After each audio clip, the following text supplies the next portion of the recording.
কেমন যেন অন্তরের মধ্যে একটা আগুন জ্বলতেছে। আমি আমার মালিকের কেমনে পাই? আমি আমার মালিকের হারায় ফেলছি। আরে আমি তো ডাইনে তাকাইলে আব্বা পাই, বামে তাকাইলে আমার আম্মারে দেখি, সামনে আমার সন্তানের দেখি, পিছনে আমার আব্বা আম্মা আছে, আমার স্ত্রী আছে, আমার দোকান আছে, আমার ব্যবসা আছে, আমার চাকরি আছে, আমার ভক্তবৃন্দ আছে। কিন্তু না, আমার এত সুন্দর চেহারা দিয়া কে বানাইছে? আমার কণ্ঠ এত সুন্দর কে কণ্ঠদান করেছেন? আরে আমার এত মায়া করে কে বানাইছে?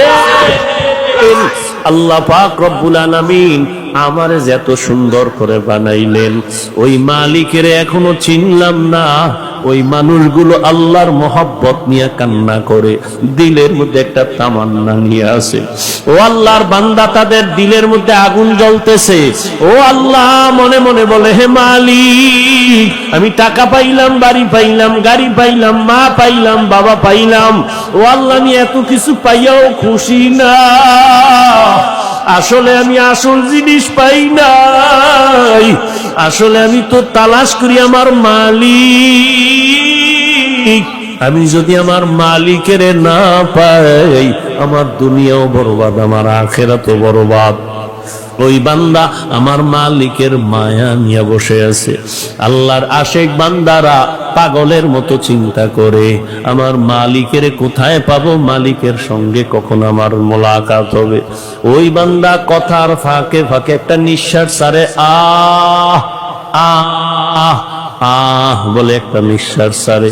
মনে হয় যেন কি হারায় গেল।